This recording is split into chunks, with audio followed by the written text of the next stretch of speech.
Baik, Assalamualaikum warahmatullahi wabarakatuh. Salam sejahtera buat kita semua. Shalom, Om Swastiastu.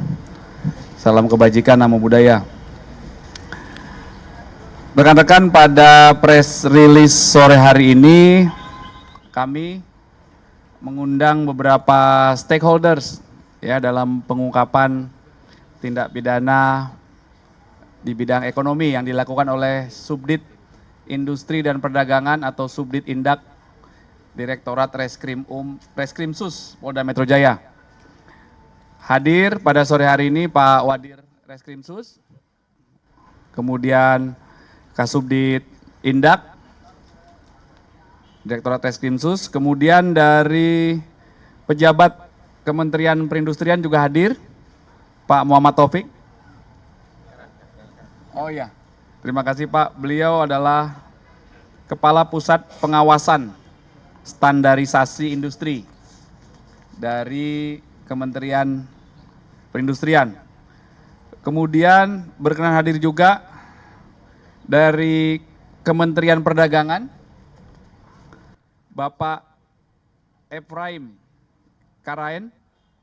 Terima kasih Pak Efraim, selaku ahli perlindungan konsumen. Kemudian dari beberapa stakeholders atau perusahaan yang terkait dengan hasil kejahatan yang dilakukan penyitaan, artinya ini adalah pemegang lisensinya, pemegang mereknya dari PT Sinzai ya, Sabun Sinzai, Pak Ali Irzan selaku legal corporate PT Bina Karya Prima. Hadir juga Pak Irzan, terima kasih. Kemudian dari produk kosmetik ini ya, Scarlett ya. Dari PT Moto Beringin Abadi yang memproduksi skincare Scarlett, Bapak Franklin Gondo Siswanto selaku quality control. Yang paling besar ya, yang terakhir ini adalah dari PT Unilever Indonesia yang juga berkenan hadir dari Legal Division, Pak Ruli Mahendra Diapari. Jadi rekan-rekan sekalian serta rekan-rekan jurnalis yang kami hormati, bahwa komitmen Polda Metro Jaya untuk mendukung segala bentuk kebijakan pemerintah ya. Ini ada 3 klaster kejahatan yang diungkap. Yang pertama kejahatan di bidang importasi. Ya, ini Bapak Kapolda Metro Jaya sangat atensi terhadap hal ini. Kemudian yang kedua, kejahatan di bidang pangan. Ya, karena Direktorat Reskrimsus itu memiliki tugas juga tergabung dalam Satgas Pangan. Ya, kejahatan importasi tadi ada barang buktinya, nanti ada drone, ada jam tangan digital, ya, dan beberapa peralatan lain. Kemudian kejahatan pangan nanti ada bakso yang tidak layak konsumsi, yang tidak memiliki izin edar, kemudian minyak goreng juga seperti itu. Dan klaster ketiga adalah kejahatan di bidang kesehatan dan perlindungan konsumen. Ya, sebagai bentuk perlindungan Polda Metro Jaya terhadap masyarakat Jakarta dan sekitarnya di wilayah hukum Polda Metro Jaya. Ada 8 ya, 8 tersangka.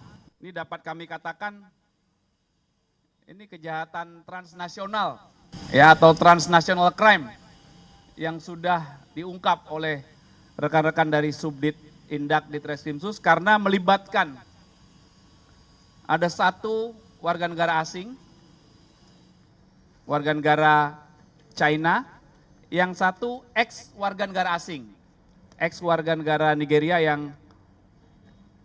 yang saat ini 2 tahun terakhir sudah menjadi WNI. Ya, nanti akan dijelaskan secara detail dan rinci oleh Pak Wadir dan Pak Kasubdit tentang pengungkapan dan detail perkaranya. Kami persilakan Pak Wadir. Bismillahirrahmanirrahim. Assalamualaikum warahmatullahi wabarakatuh. Yang kami hormati dan kami banggakan rekan-rekan media sekalian yang hadir pada kesempatan siang menjelang sore hari ini. Bapak Kabid Humas beserta seluruh jajaran Bid Humas Polda Metro Jaya, rekan Kasubdit Tindak serta seluruh personil jajaran Subdit Tindak Direktorat Reserse Kriminal Khusus Polda Metro Jaya. Yang kami hormati juga rekan dari Kementerian Perindustrian, kemudian juga dari Kementerian kami ulangi dari pihak ahli perlindungan konsumen serta dari beberapa lawyer ataupun quality control baik dari Scarlett, kemudian juga dari Unilever dan juga dari Sunsui yang juga telah hadir pada kesempatan siang menjelang sore hari ini. Jadi mohon izin rekan-rekan media, pada hari ini kami dari Subdit 1 Industri dan Perdagangan Direktorat Reserse Kriminal Khusus Polda Metro Jaya melaksanakan press conference dalam rangka untuk menyampaikan informasi dan pemberitaan kepada rekan-rekan media dan tentu saja kepada seluruh warga masyarakat Indonesia terkait dengan beberapa pengungkapan kasus yang telah dilaksanakan oleh jajaran Subdit 1 Indak di Direktorat Reserse Kriminal Khusus Polda Metro Jaya. Jadi mohon izin kami sampaikan kepada rekan-rekan sekalian bahwa Subdit 1 Indak ini memiliki bidang tugas untuk melakukan penegakan hukum di bidang yang terkait dengan perindustrian, perdagangan, importasi ataupun ekspor impor, perlindungan konsumen, dan kejahatan-kejahatan yang tadi sudah disampaikan oleh Bapak Kabid Humas. Dan pada siang hari ini kami akan melakukan press conference terkait dengan pengungkapan kasus sebanyak 8 perkara. Sebanyak 8 perkara, di mana 8 perkara ini kami bagi ke dalam 3 klaster. 3 klaster yaitu yang pertama adalah dugaan tindak pidana di bidang importasi. Kemudian yang kedua, dugaan tindak pidana di bidang pangan.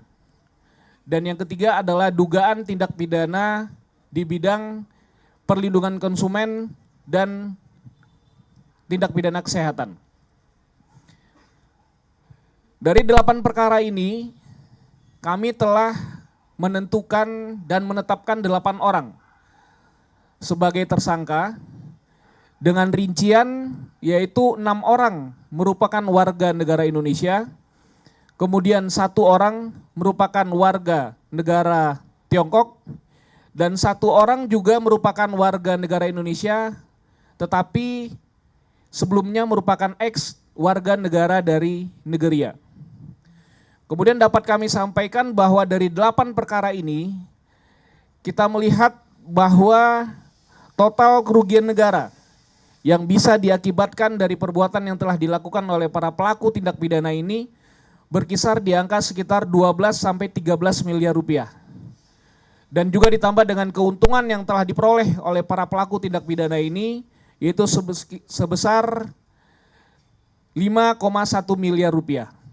Itu kami ambil dari omset pendapatan bulanan dan keuntungan yang didapatkan oleh para pelaku tindak pidana ini dalam usaha ataupun dalam upaya untuk melakukan kegiatan dugaan tindak pidananya. Kemudian kami masuk kepada jenis-jenis kejahatan yang telah dilakukan ini. Klaster yang pertama yaitu dugaan tindak pidana di bidang importasi. Dapat kami jelaskan bahwa ada 4 perkara yang telah dilakukan pengungkapan. Yang pertama yaitu tindak pidana mengimpor dan memperdagangkan peralatan elektronik yang tidak bersertifikat sumber daya dan perangkat pos dan informatika.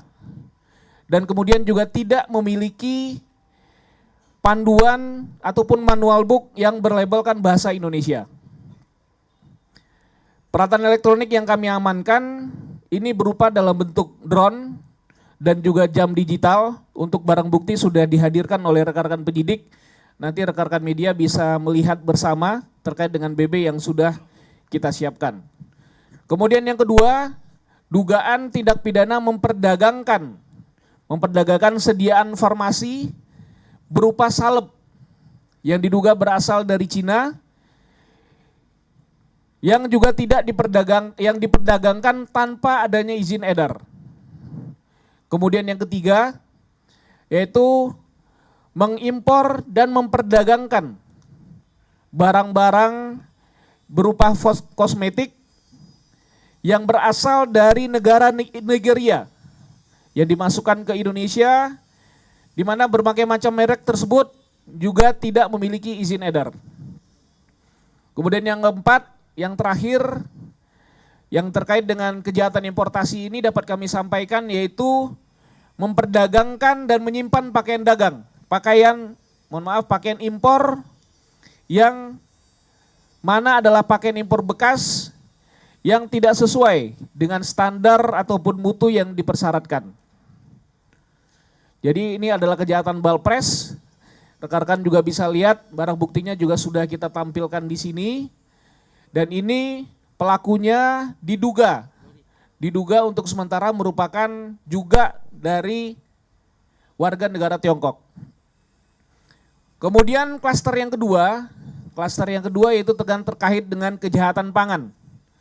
Rekan-rekan media pasti juga sudah mengetahui semuanya bahwa Direktorat Reserse Kriminal Khusus ini juga memiliki tugas utama sebagai Satgas Pangan Daerah, di mana kami adalah kepanjangan tangan dari Satgas Pangan Polri yang diawaki oleh Bareskrim Polri, sehingga dari Direktorat Reserse Kriminal Khusus, khususnya dari Subdit 1 Indak, juga merupakan bagian dari Satgas Pangan Daerah. Sehingga kami terus melaksanakan kegiatan-kegiatan untuk melakukan penegakan hukum terkait dengan kejahatan-kejahatan yang terkait dengan pangan. Nah, pada hari ini kami tampilkan 2 perkara yang terkait dengan kejahatan pangan. Yang pertama yaitu dugaan tindak pidana yang dilakukan dengan kegiatan memproduksi dan mengedarkan bakso yang tidak memiliki izin edar ataupun menampilkan label yang tidak sesuai dengan kemasan yang sesungguhnya. Ini dari hasil penyidikan kita ketahui bahwa dari labelnya tersebut disampaikan bahwa adalah bakso ini berisi dengan bahan pokok dari daging sapi, tapi ternyata setelah kita labkan bahan pokok dari bakso ini hanyalah dari tepung, kemudian ditambah dari beberapa bagian jeroan dari tubuh dari hewan, seperti di bagian leher ya, dari bagian leher sapi. Itu yang kemudian di blender dan kemudian dijadikan sebagai bahan dasar pembuatan bakso ini. Kemudian yang kedua, kami juga telah melakukan kegiatan pengungkapan terkait dengan kegiatan memproduksi dan mengedarkan minyak goreng kemasan. Ya, di mana minyak goreng kemasan ini dipasangkan sebuah label dengan inisial J, di mana dikatakan bahwa minyak goreng ini adalah minyak goreng premium. Tapi ternyata setelah kita labkan, minyak goreng ini bukan merupakan bagian dari minyak goreng premium. Jadi hanya berstandar minyak goreng biasa, kemudian oleh si pelaku usaha ini dipergunakan dengan memberi label agar harganya menjadi semakin tinggi. Mereka juga tidak memiliki izin edar dan juga tidak memiliki sertifikat produk penggunaan tanda SNI dari minyak goreng yang telah kita lakukan penindakan ini. Kemudian yang ketiga, klaster yang ketiga rekan-rekan dapat kami sampaikan bahwa kita juga telah melakukan pengungkapan di bidang tindak pidana kesehatan dan juga perlindungan konsumen. Ya, rekan-rekan bisa lihat pada sore hari ini hadir rekan-rekan kita dari Unilever, kemudian juga dari Sunsui dan juga dari Scarlett. Kami sampaikan bahwa kegiatan yang pertama adalah kami melakukan pengungkapan kasus dalam hal kegiatan memproduksi dan mengedarkan sediaan farmasi berupa sabun cair, sampo, dan juga hand body dengan menggunakan berbagai macam merek internasional seperti Lux, Lifebuoy, kemudian Head and Shoulders, Sunsilk, Pentin, dan hampir semua produk-produk yang sudah beredar luas di masyarakat. Kemudian juga ditambah dengan Citra, Scarlett, yang semuanya dilakukan diduga secara melawan hukum dan tanpa memiliki izin edar yang resmi, sesuai dengan ketentuan hukum yang harusnya dilaksanakan oleh para pelaku usaha ini. Kemudian yang kedua, di klaster yang ketiga ini yaitu memproduksi dan mengedarkan sediaan farmasi berupa sabun mandi yang dijual secara online, melalui toko online, kemudian dengan mengelabui masyarakat dengan memasang iklan ataupun produk yang terkenal seperti Lifebuoy, Lux, Shinzui, yang semuanya tidak memenuhi standar dan atau sesuai persyaratan dari instansi-instansi yang terkait. Ini rekan-rekan 8 kegiatan ataupun 8 pengungkapan kasus yang dilakukan oleh Kasubdit Tindak beserta seluruh jajarannya, di mana dibagi dalam 3 klaster tadi, importasi, kemudian kejahatan pangan, dan juga terkait dengan kegiatan kejahatan kesehatan dan perlindungan konsumen. Untuk selanjutnya kami sampaikan kepada Bapak Kasubdit Tindak, kalau ada yang mau ditambahkan mungkin terkait dengan modus operandi ataupun dengan pasal persangkaan yang dilakukan oleh para pelaku usaha ini. Terima kasih.